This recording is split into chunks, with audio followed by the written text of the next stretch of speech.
আমরা হারিয়েছি আমাদের এই সদ্য আমাদের উসমান হাদিকে। আমরা আর লাশের রাজনীতি করতে চাই না, আমরা গুমের রাজনীতি করতে চাই না, আমরা মানুষের জীবন নিয়ে ছিনিমিনি খেলতে চাই না। আমরা আমাদের ভাইদের নিরাপত্তা চাই, আমরা আমাদের নিরাপত্তা চাই। আমি আশা করি আহলুস সুন্নাত ওয়াল জামাত স্বাধীনতার পর থেকে এই বাংলাদেশে যেভাবে শান্তিপ্রিয়ভাবে চলে আসছেন, এই রাজনৈতিক অস্থিরতা এবং সংকটের মুহূর্তে আহলুস সুন্নাত ওয়াল জামাতকে এই মানুষের জানমাল সুরক্ষায় এবং মানুষের অধিকার প্রতিষ্ঠায় এবং শিক্ষার উন্নয়নে এবং রাস্তাঘাটের উন্নয়নে আহলুস সুন্নাত ওয়াল জামাতকে এই দেশের সকলের কল্যাণে হাত ধরতে হবে, ঠিক না বেঠিক? আমি মনে করি সমাজের দায়িত্ব যারা নেওয়ার চিন্তা করেন তাদের প্রথমেই কথা বলা দরকার, সর্বপ্রথম আগে মানুষের নিরাপত্তা দিতে হবে। আমরা দেখেছি বিগত দিনে প্রকাশ্যে যখন আমার ভাই উসমান হাদি বন্ধু বান্ধব নিয়ে রাস্তা দিয়ে যাচ্ছেন, তার মাথায় গুলি করা হয়েছে। সে আজ আমাদের কাছ থেকে দুনিয়া থেকে বিদায় হয়ে গেছে।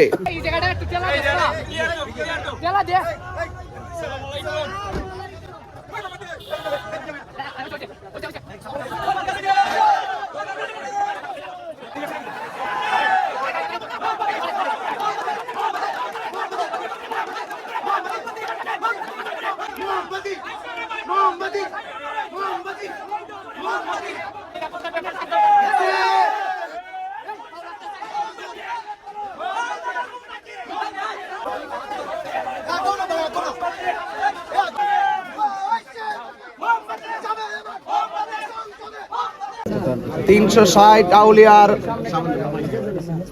পদধূলিতে ধন্য এই সিলেট বিভাগ সহ সারা বাংলাদেশ। সে মহান আল্লাহর ওলিদের মধ্যে অন্যতম। আজ যেখানে আমরা দাঁড়িয়েছি, যে জায়গায় এসে আমরা জিয়ারত করেছি সৈয়দ নাসিরউদ্দিন শিপা সাল্লাহ রহমতুল্লাহ আলাইহির মাজার শরীফ। আজকে আমি আপনাদের সাথে যে কথাগুলো ব্যক্ত করার জন্য এসেছি, আসলে মূলত আজ আমি দোয়া নেওয়ার জন্য, দোয়া চাওয়ার জন্য এখানে এসেছি। এখানে উপস্থিত আছেন বৃহত্তর সুন্নি জোটের নেতৃবৃন্দ, মসজিদের ইমাম, খতিব, সুবক্তা, দরবারের পীর মাশায়েখ এবং অনেক ভিন্ন ধর্মের ভাইয়েরাও এখানে এসেছেন। সবার প্রতি, অন্য ধর্ম যারা আছেন তাদের প্রতি আমার আদাব, এবং মুসলমান ভাই যারা এসেছেন সবাইকে আমি সালাম, আসসালামু আলাইকুম ওয়া রাহমাতুল্লাহ। আজকে কুতুবুল আউলিয়ার দরবার থেকে, আল্লাহর ওলির দরবার থেকে জিয়ারতের মাধ্যমে আসন্ন ত্রয়োদশ জাতীয় সংসদ নির্বাচনে হবিগঞ্জ 4 চুনারঘাট মাধবপুরে এই আসন থেকে বৃহত্তর সুন্নি জোট আমাকে নির্বাচনের জন্য মনোনীত করেছেন। আলহামদুলিল্লাহ।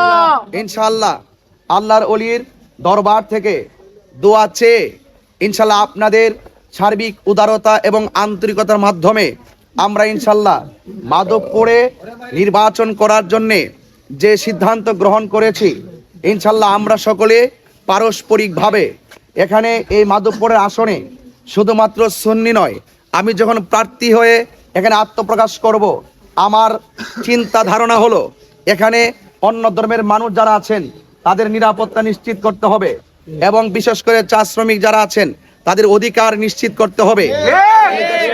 শিল্পায়নের পাশাপাশি আমাদের এই পর্যটক কেন্দ্র হিসাবে আমাদের এই মাধবপুর চোনারঘাটকে এই বাংলাদেশের একটি অন্যতম প্ল্যাটফর্ম হিসেবে তুলে ধরতে হবে এবং তা বাস্তবায়ন করতে হবে।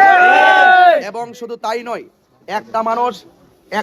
একটা মানুষ রাস্তাঘাট উন্নয়নের স্বপ্ন দেখানোর আগে আমি মনে করি সমাজের দায়িত্ব যারা নেওয়ার চিন্তা করেন তাদের প্রথমেই কথা বলা দরকার, সর্বপ্রথম আগে মানুষের নিরাপত্তা দিতে হবে। আমরা দেখেছি বিগত দিনে প্রকাশ্যে যখন আমার ভাই উসমান হাদি বন্ধু বান্ধব নিয়ে রাস্তা দিয়ে যাচ্ছেন, তার মাথায় গুলি করা হয়েছে। সে আজ আমাদের কাছ থেকে দুনিয়া থেকে বিদায় হয়ে গেছে। আজকে 2টায় তার ঢাকাতে জানাজা হবে। আমরা আজকে এই আমাদের মাজার জিয়ারত থেকে আমরা আমাদের ভাই উসমান হাদির জন্য আজকে আমরা দোয়া করব, এবং রাষ্ট্রযন্ত্রের কাছে আমরা বিনীতভাবে উদাত্ত আহ্বান করব, এই দেশের মানুষের জানমাল নিরাপত্তা দেওয়া এবং মানুষের পাশে মানবিক হয়ে কাজ করা এটা আমাদের সবারই নৈতিক দায়িত্ব, ঠিক কিনা বলে? আমরা হারিয়েছি আল্লামা শহীদ ফারুকীকে, আমরা হারিয়েছি মসজিদের ইমাম আল্লামা রইসউদ্দিনকে, আমরা হারিয়েছি খাজা বাকি বিল্লাহকে, আমরা হারিয়েছি শহীদ লিয়াকতকে, আমরা হারিয়েছি আমাদের শহীদ আবুল হোসেন আকল মিয়া ভাইকে, আমরা হারিয়েছি শহীদ জিতু ভাইকে, আমরা হারিয়েছি আমাদের এই সদ্য আমাদের উসমান হাদিকে। আমরা আর লাশের রাজনীতি করতে চাই না, ঘুমের রাজনীতি করতে চাই না, আমরা মানুষের জীবন নিয়ে ছিনিমিনি খেলতে চাই না, আমরা আমাদের ভাইদের নিরাপত্তা চাই, আমরা আমাদের নিরাপত্তা চাই। আমি আশা করি আহলুস সুন্নাত ওয়াল জামাত স্বাধীনতার পর থেকে এই বাংলাদেশে যেভাবে শান্তিপ্রিয়ভাবে চলে আসছেন, এই রাজনৈতিক অস্থিরতা এবং সংকটের মুহূর্তে আহলুস সুন্নাত ওয়াল জামাতকে এই মানুষের জানমাল সুরক্ষায় এবং মানুষের অধিকার প্রতিষ্ঠায় এবং শিক্ষার উন্নয়নে এবং রাস্তাঘাটের উন্নয়নে আহলুস সুন্নাত ওয়াল জামাতকে এই দেশের সকলের কল্যাণে হাত ধরতে হবে, ঠিক না বেঠিক?